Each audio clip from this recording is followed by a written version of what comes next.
Hello माझ्या सगळ्या गोडताईंचं मैत्रिणींचं माझ्या एक नवीन मराठी ब्लॉगमध्ये अगदी मनपूर्वक स्वागत। आजचा दिवस तुम्हाला खूप यशाचा आनंदाचा जावो ही स्वामींचरणी प्रार्थना करते आणि आजच्या व्हिडिओला सुरुवात करते। तर सगळ्यांना शुभ सकाळ। आज सकाळी व्हिडिओला सुरुवात केली, मला चला आज सकाळपासूनच व्हिडिओला सुरुवात करू। सकाळ छान सडा झाला आणि सगळं काम पण झालं। थोडीशी छोटीशी रांगोळी काढावं म्हणली, थोडी रांगोळ काढली का तर सगळं प्रसन्न वाटतं घरामध्ये पण, आणि दारात कोणी पण आले की रांगोळ पाहूनच सगळ्यांना भारी वाटतं। तर येडी वाकडी रांगोळी काढली, रांगोळ काढल्यानं सगळं घरातलं काम आवरावं म्हणलं पटापट। आणि आज मी तुमच्यासोबत मस्त अशी रेसिपी शेअर करणार आहे, एकदम छान आहे। तुम्ही पण नक्की एकदा करून पहा, ती रेसिपी खूपच भारी होणार आहे। जर तुम्हाला मुलांच्या डब्याला किंवा सध्या बाजारामध्ये इतकी पालकाची भाजी आहे, तर त्या पालकाच्या भाजीपासून आपण सुंदर रेसिपी करणार आहोत।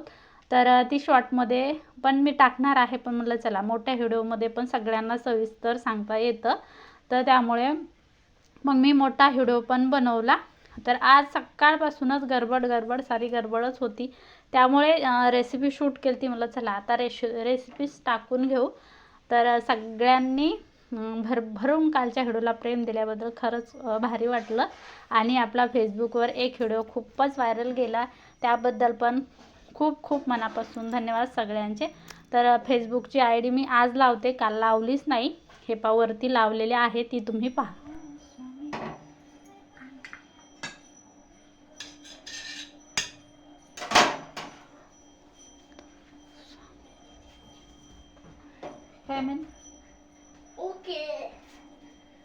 ओके त्या परल्या मामाला काय इंग्रजी येते काय? रे नाही रे, बिचारा बोळा माणूस आहे। हा बरं म्हणते बाबा, तू ओके नाही रे, ओके नाही म्हणत रे ते। हे बा मी अशी साई काढून ठेवते, मग अशा साईचं ना तूप बनवते। हे आता हे 5-6 दिवस झाले ही कॅन भरली, अजून एक मोठी कॅन आहे ती पण भरवते। एक 15 दिवस काहीच करत नाही आणि त्यानंतर दही करते। चला आता मला चहा करायची, दोही पण दूध तापायचे राहिलेत, तापून घेते।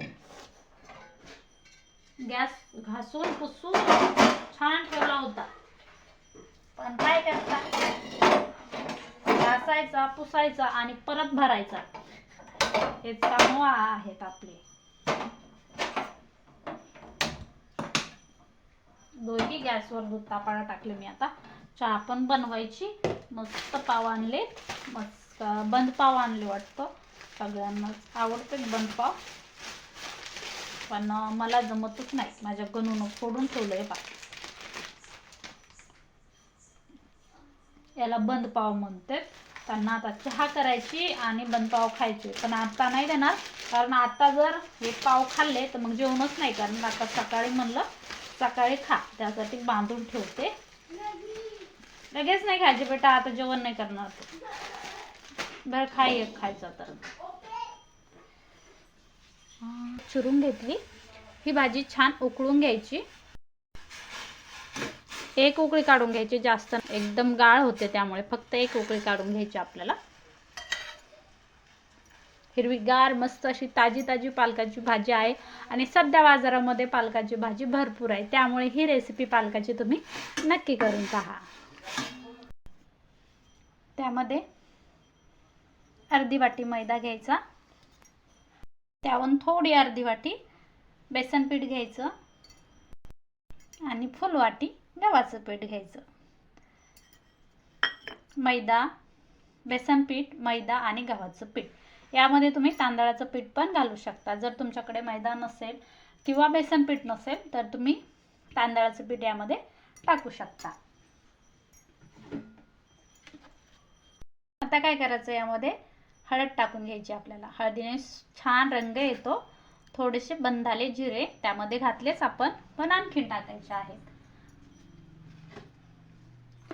त्याचबरोबर आपल्याला यामध्ये टाकायचे 2 चम्मच तीळ, जर नसेल तीळ नाही टाकले तरी पण चालते।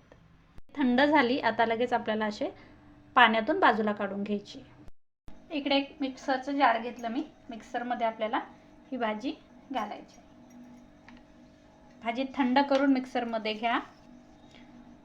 मस्त काळ्या पाठीच्या मिरच्या, तुम्ही म्हणता काळ्या पाठीच्या म्हणजे ताई, तर काळ्या मिरच्या, लसूण, भरपूर अशी कोथिंबीर, थोडेसे जिरे आणि चवीपुरतं मीठ. आता हे छान मिक्सरला फिरून घ्यायचं. असं छान मिक्सरला बारीक करून घ्यायचं. पाहू शकता मस्त बारीक करायचं आहे. अशाच पद्धतीने हे सगळं टाकल्याच्या नंतर जे आपण पालक, हिरवी मिरची, लसूण सगळी पेस्ट टाकली होती ती घालायची आणि आपल्याला याला छान मस्त घट्ट पीठ मळून घ्यायचं आहे. तुम्ही यामध्ये थोडंसं गरम तेल पण टाकू शकता, पण मी नाही टाकणार, मला लगेच बनवायचे आहे. त्याचं मी छान आता घट्ट पीठ मळून घेते. मस्त असा छान मस्त घट्ट पीठ मळून घ्यायचं आणि याला थोडा वेळ भिजून द्यायचं. अशा पद्धतीने पीठ छान मळून घ्यायचं आहे आपल्याला. पीठ भिजतं ना तोपर्यंत काय करायचं, कढईला असं तेल लावून घ्यायचं. कढईला छान मस्त हे पहा, मी असं तेल तूप काही पण लावू शकता तुम्ही. कढई आतून नाही तेल लावायचं, बाहेरून तेल लावायचं आहे. अशा पद्धतीने तुम्ही दुसरी पण घेऊ शकता किंवा तुम्ही अशा मटका असतं ना मातीचं भांडं, ते पण घेऊ शकता. तुम्हाला जर ही रेसिपी आवडली तर मी नक्की मटक्याच्या भांड्यावरची पण तुम्हाला नक्कीच टाकेल.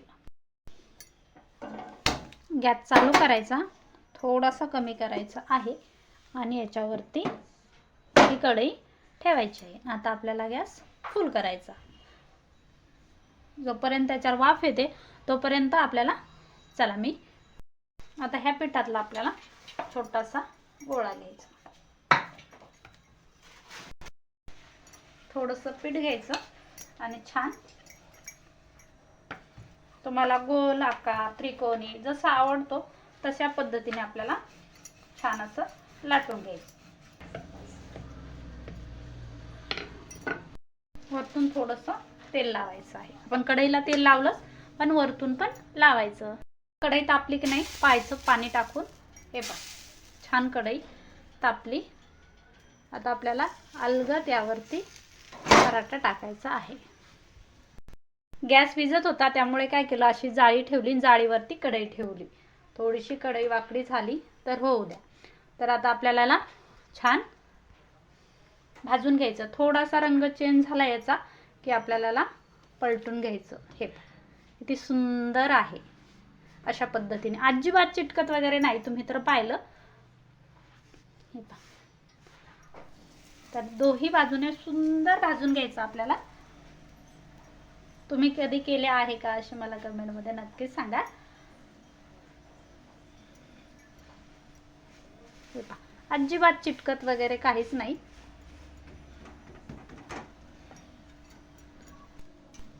थोडंसं तेल तूप तुम्ही काही पण लावा, बटर तूप तेल काही पण लावलं तरी पण चालतं.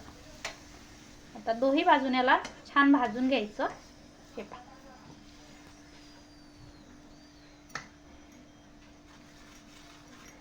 एकदम वेगळ्या पद्धतीने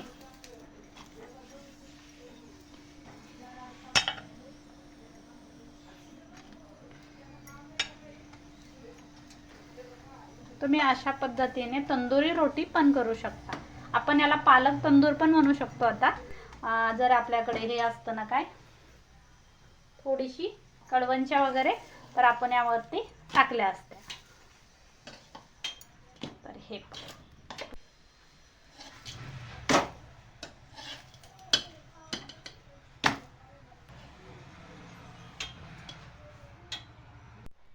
मस्त असं गरम गरम पालक तंदूर आणि मस्त असं त्यावरती घट्टसर दही, एकदम भारी लागतंय.